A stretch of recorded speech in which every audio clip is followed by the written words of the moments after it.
Un homme se tenait à l'écart dans une petite pièce d'une paroisse romaine, terrassé par l'émotion. Ce n'était ni de la tristesse, ni de l'épuisement, mais le bouleversement causé par une femme de 87 ans qui, en lui serrant la main, lui avait murmuré un secret à l'oreille. Cet homme était le souverain pontife, et cette révélation allait changer chaque mot de son homélie de l'après-midi.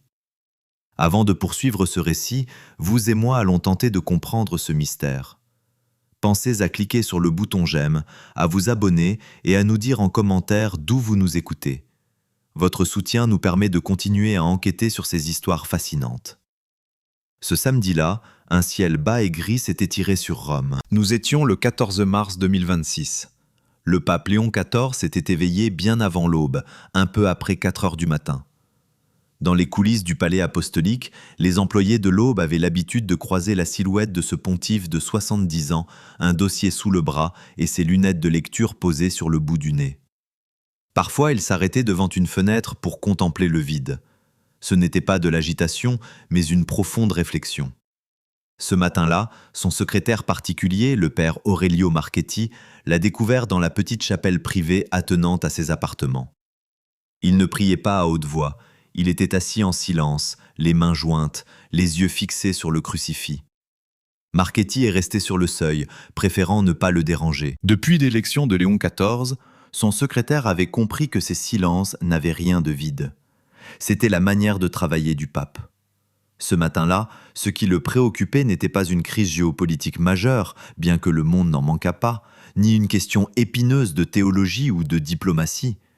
Il s'agissait de quelque chose de bien plus humble, et donc de bien plus crucial à ses yeux.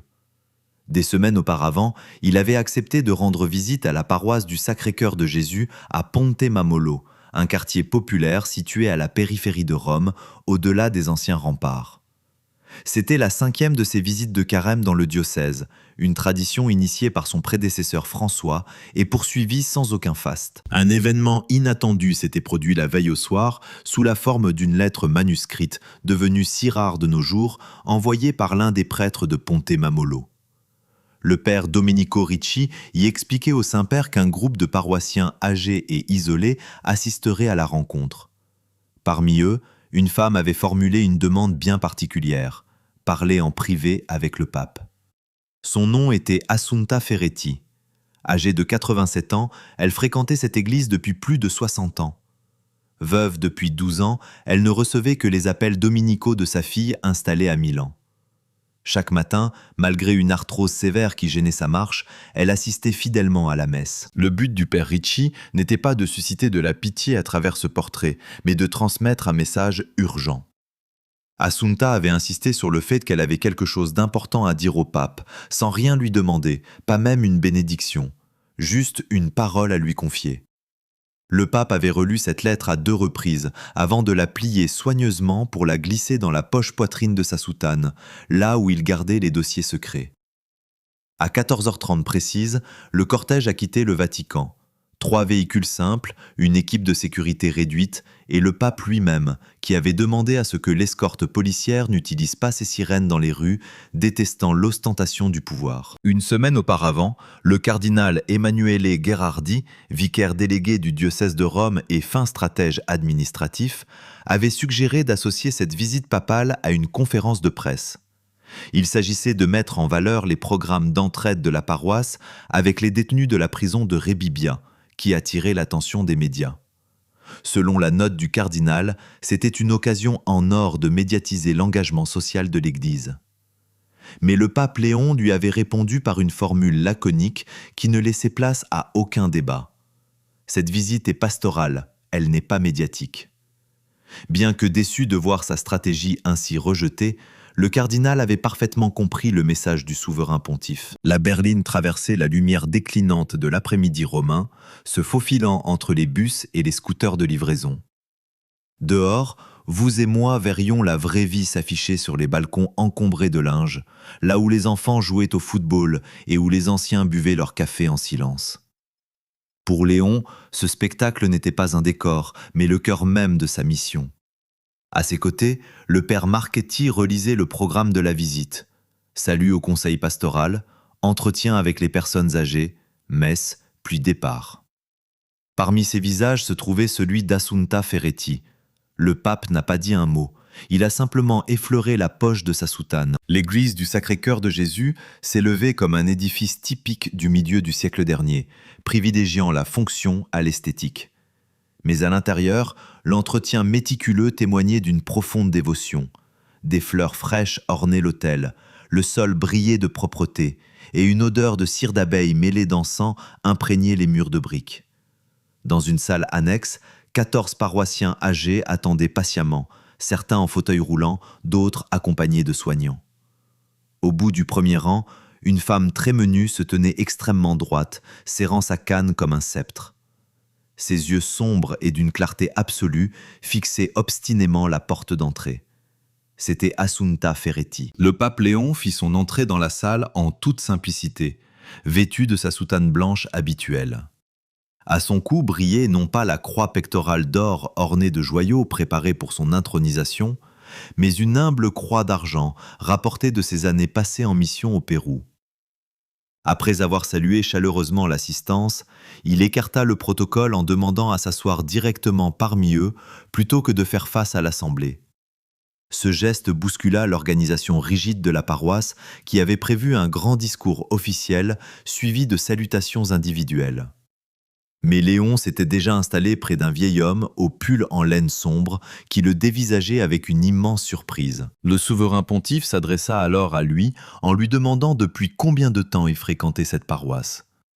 L'homme répondit, un peu intimidé, qu'il venait ici depuis 43 ans. Lorsque le pape lui demande ce qui le poussait à revenir chaque jour, le vieil homme prit le temps de réfléchir, loin de toute mise en scène. Il répondit simplement qu'il venait chercher le silence.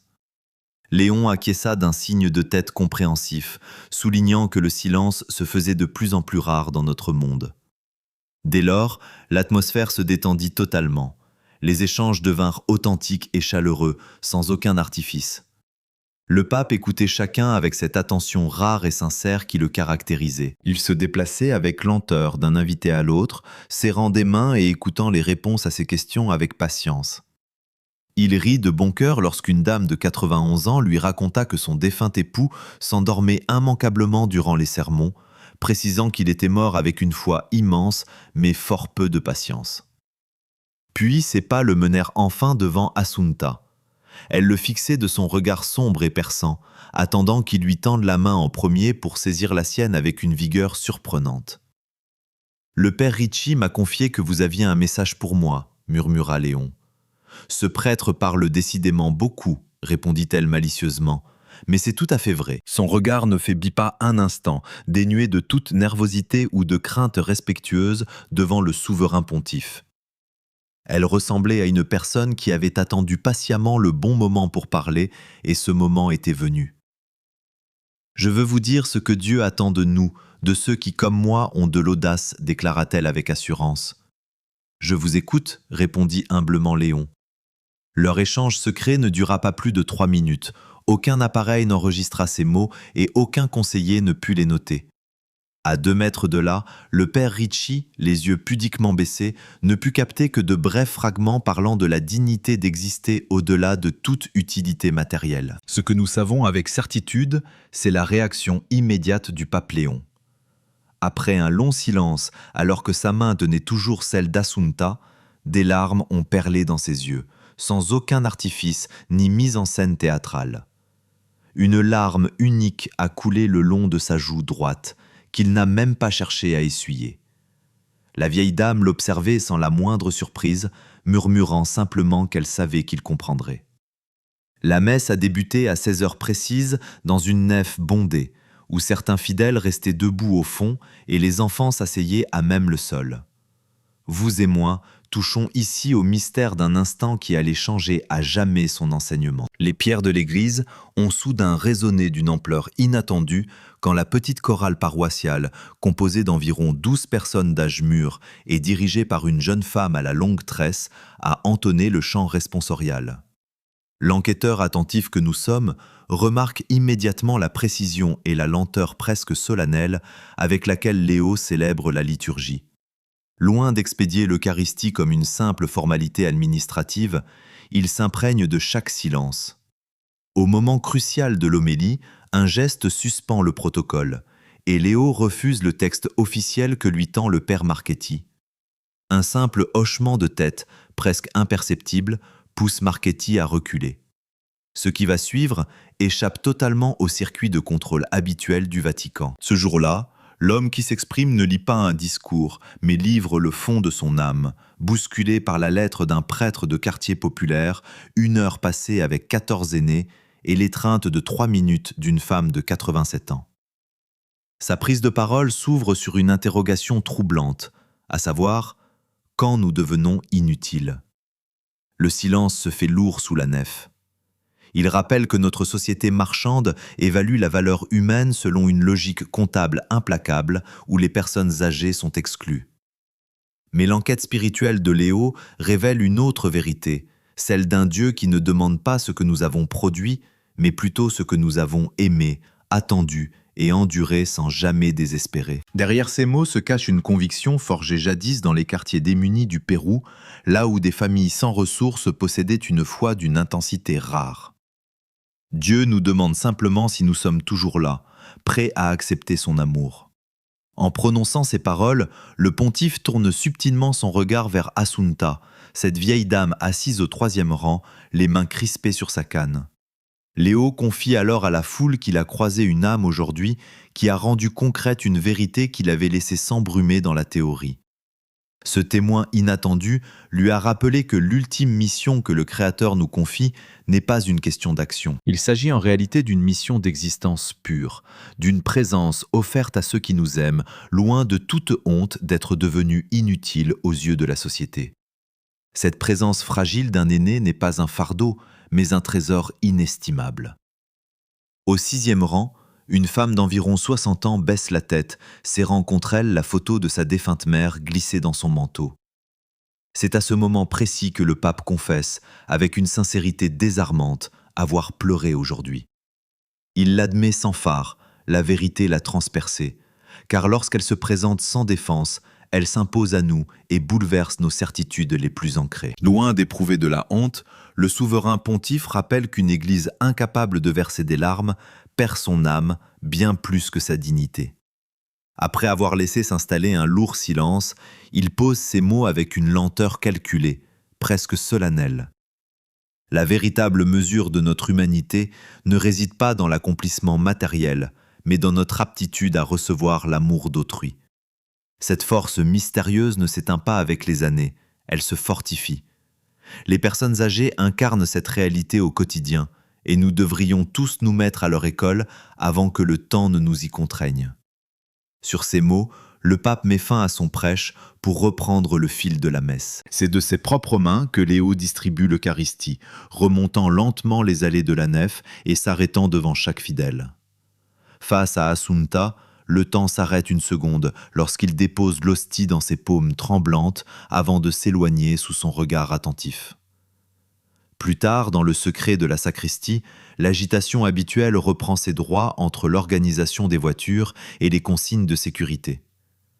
Le père Ricci, qui sert cette communauté depuis 3 ans pour un salaire dérisoire mais avec une foi inébranlable, observe la scène en silence. Interrogé par le pape sur l'isolement d'Assunta, le prêtre révèle qu'elle marche seule chaque matin depuis la mort de son époux il y a 12 ans. Ce trajet, qui ne prend normalement que 8 minutes, lui en demande près de 20 en raison de sa hanche douloureuse. Léo l'écoute sans un mot, profondément marqué par la suite du récit de Ricci. En 12 ans, même malade ou sous le gel de janvier, Assunta n'a jamais manqué un office. Elle disait toujours que si le prêtre ouvrait l'église, elle ferait le chemin. Après un long silence lourd de sens, le souverain pontife ordonne fermement que quelqu'un l'accompagne désormais chaque jour, sans exception. Alors que le cortège officiel prend la route du Vatican sous un ciel romain virant au violet crépusculaire, la gravité du moment reste entière. Installé à l'arrière de la berline, la vitre entr'ouverte, Léo respire l'air froid de Rome imprégné d'odeurs de pluie, de gasoil et de cette histoire millénaire vieille de 3000 ans. Sur ses genoux repose un dossier officiel qu'il refuse d'ouvrir, préférant laisser le père Marchetti égrener l'agenda de la semaine à venir. Entre la préparation de la Journée mondiale des grands-parents en juillet, les demandes pastorales de la conférence des évêques allemands et les débats éthiques complexes venus d'Asie du Sud-Est sur la fin de vie, l'institution Vaticane tourne à plein régime. Pourtant, l'esprit du pape semble être resté là-bas, dans cette petite église de quartier. Après avoir écouté attentivement ce flot d'informations, Léo prend une décision inattendue en ordonnant la rédaction d'une lettre personnelle adressée à tous les évêques de la planète. Face à la surprise de Marchetti, il insiste sur le fait qu'il ne veut pas d'un texte bureaucratique froid, mais d'un message simple et direct. Ce courrier doit pouvoir être lu un dimanche matin et compris par n'importe quel fidèle ayant marché 20 minutes sous le gel pour assister à la messe. Le secrétaire note la consigne sans discuter l'aspect logistique. Il a appris que sous ce pontificat, les questions administratives s'effacent toujours devant le sentiment d'urgence pastorale. Observant les ruelles du Trastevere, les façades ocres et les chats endormis sur les pavés séculaires, le pape contemple cette ville qu'il apprend encore à décoder. Mais alors que la nuit tombe sur Rome, la fameuse homélie improvisée de Ponte Mamolo commence déjà à se propager sur les réseaux à une vitesse vertigineuse. Bien que les médias du Vatican l'aient diffusée de manière purement routinière, sans aucune campagne de communication officielle, l'impact est immédiat. Dès 22h, heure italienne, la transcription écrite du prêche circule avec ferveur parmi les communautés catholiques du monde entier, reliant la Pologne aux Philippines et le Brésil à la Corée. Dès minuit, des dizaines de bénévoles traduisent spontanément ces paroles en allemand, en tagalog, en portugais ou en coréen. Contre toute attente, l'affirmation qui marque le plus les esprits est cette remarque lancée presque négligemment, affirmant qu'une église incapable de pleurer a perdu bien plus que sa prestance. En Irlande, une religieuse travaillant dans une maison de retraite décide de lire ce texte à 6 de ses résidents avant leur coucher. Parmi eux, un ancien pêcheur de 92 ans, muré dans le mutisme depuis des mois, écoute attentivement avant de murmurer que l'évêque de Rome a parfaitement raison et que leur propre histoire est loin d'être achevée. Du côté de Chicago, dans le quartier populaire du South Side, où Robert Francis Prévost a passé sa jeunesse, un vieux prêtre proche de sa famille affiche l'homélie devant sa paroisse. Au petit matin, une main anonyme y ajoute une note écrite affirmant que c'est là le véritable visage d'une église libérée de la peur. Pendant ce temps, au cœur des bureaux du Vatican, un haut responsable de la secrétairerie d'État analyse le document d'un air soucieux. Cet expert habitué à peser chaque mot s'inquiète moins du fond, qu'il trouve par ailleurs magnifique et profondément humain, que des répercussions politiques et diplomatiques potentielles de cette liberté de parole inattendue. Derrière les murs épais du Vatican, ce qui inquiétait réellement le souverain pontife tenait à la méthode, cette homélie improvisée et cette lettre intime dont la photo, prise par un fidèle, circulait déjà sur les réseaux. Il rédigea d'abord une note confidentielle, insistant avec diplomatie sur l'importance d'éviter toute improvisation dans le ministère pétrinien. Mais ce mémo ne fut jamais envoyé. Après l'avoir relu, il l'effaça et resta assis dans la pénombre, hanté par le souvenir de sa propre mère, morte 4 ans plus tôt près de Naples, se demandant s'il l'avait assez visitée. Le dimanche, à 7 heures, après sa messe, le pape Léon XIV prit seul son petit déjeuner, plongé dans ses pensées. Les rapports de la presse internationale confirmaient ses craintes. Partout, les mots prononcés à Ponte Mamolo résonnaient avec cette force singulière des vérités simples que tout le monde connaît, mais que personne n'ose exprimer à voix haute. Son agenda de l'après-midi s'annonçait pourtant surchargé. Entre une visioconférence avec l'Académie pontificale pour la vie, la préparation de l'audience générale et l'analyse minutieuse des nominations d'évêques, une tâche cruciale qui dévorait la majeure partie de son temps, le souverain pontife n'avait aucun répit. Pourtant, avant de plonger dans cette routine administrative, il prit sa plume pour rédiger 2 lettres manuscrites. La toute première était destinée au père Ricci, ce prêtre dévoué de Ponte Mamolo. Ces mots de remerciement saluaient le courage du prêtre, sa visite et son dévouement envers cette paroisse oubliée des puissants de ce monde. Vers la fin, le pape n'hésitait pas à écrire que cette humble mission locale n'avait rien d'insignifiant, car l'essentiel prend souvent une forme silencieuse, et que personne ne devait le convaincre du contraire. La seconde lettre s'avéra bien plus difficile à formuler. C'était l'ébauche de sa missive officielle destinée aux évêques du monde entier. Il choisit de la rédiger d'abord en anglais, la langue de son enfance à Chicago, là où la foi n'avait rien de spectaculaire, mais s'imposait naturellement, comme un meuble familier ou la douce lumière du dimanche après-midi à travers la fenêtre. Même s'il savait que ce texte serait traduit plus tard, il ressentait le besoin viscéral de commencer par la langue de ses propres souvenirs. Durant près d'une heure, sa plume courut sur le papier sans parvenir à conclure. Il mit de côté ses feuillets inachevés, mais conserva intacte la première phrase, rédigée d'un seul jet sans la moindre rature. En la relisant, il sut qu'elle portait la vérité absolue. On répète trop souvent à l'Église que les personnes âgées sont un problème à gérer.